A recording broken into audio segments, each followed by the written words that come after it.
Friends and family of a well-known Elvis tribute artist are hoping that detectives can finally close a double homicide case that so far has produced no arrests. Yeah, the murders of Dana Mackay and Mary Huffman made national headlines back in 1993. He was an Elvis performer. She was a former beauty queen.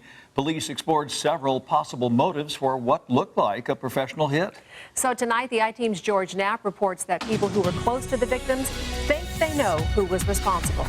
Dana Mackay looked like Elvis, sang like Elvis, and was widely regarded as the best Elvi of his era. He was the first Elvis tribute artist hired by the long-running Legends in Concert show on the Strip, and often took his act on the road, even to other countries. We always had fun with this one. Y siempre nos alegrábamos con esta canción. Like his idol, Mackay had a lot of girlfriends, but former Mrs. Nevada Mary Huffman, a blonde beauty, is the one who lived with Mackay at the sprawling home they called Mini Graceland. When their bullet-riddled bodies were found in the house October 1993, the tale proved an irresistible lure for national tabloid TV shows.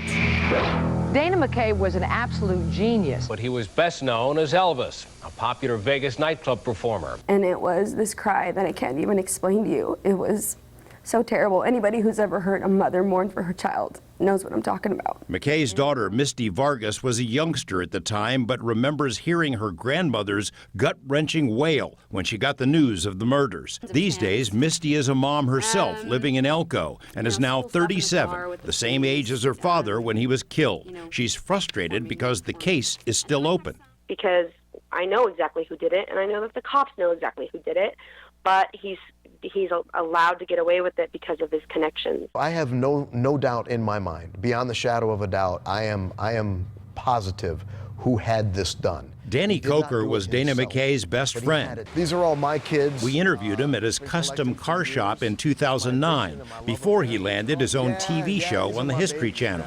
Coker says police originally theorized the two were murdered because they walked in on a burglary, but the only item missing from the house was a cache of documents that Mackay always carried. There was money in the house, there was jewelry in the house, all of it was in the house.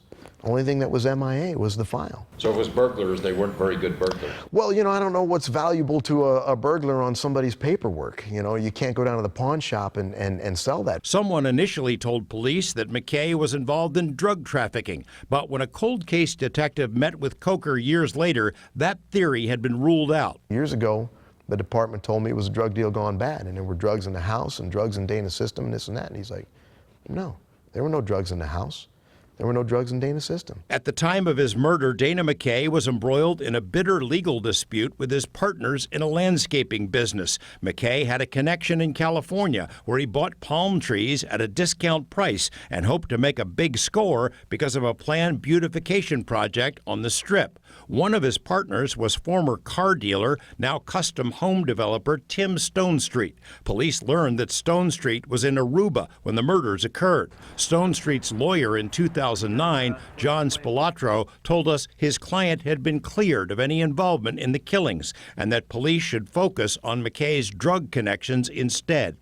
Law enforcement sources familiar with the contents of the case file told the I-Team there are strong indications this was a murder-for-hire plot. Someone paid the killers to do a job on Mackay. Detectives have interviewed at least 2 prison inmates, one of whom is serving a life term for an unrelated murder-for-hire job. Also in the file, speculation about whether there could be a link to another sensational crime, the kidnapping of Kevin Wynn, daughter of casino mogul Steve Wynn, who was snatched from her home in 1993 and held for ransom just a few months prior to the Mackay murders. 3 men went to prison for the plot, but investigators have wondered if a 4th suspect got away. Cold case detectives remain confident that the murders can be solved with more input from the public. Loved ones already have their minds made up. My dad was telling people before he died, you know, if something happens to me, this person is responsible. George Knapp, 8 News Now. When the I-Team last reported on this case, 2 new witnesses surfaced, and both have since been interviewed by detectives. Anyone with information is urged to call Metro Homicide.